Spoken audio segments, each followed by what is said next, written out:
யோசிச்சு பாருங்க. Captain jack ஸ்பேரோவுக்குன்னு ஒரு தீவு தனியா மாட்டிக்கிட்டா எப்படி இருக்கும்?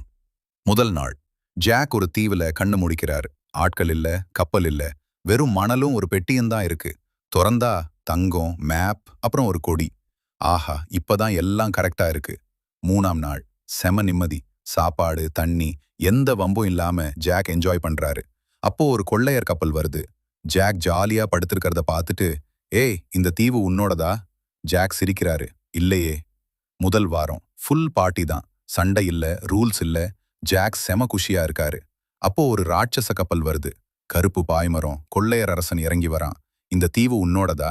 ஜாக் இல்லங்கிறாரு. அப்போ இது இனிமே என்னோடது. இரண்டாம் வாரம் எல்லாம் தலைகீழா மாறுது.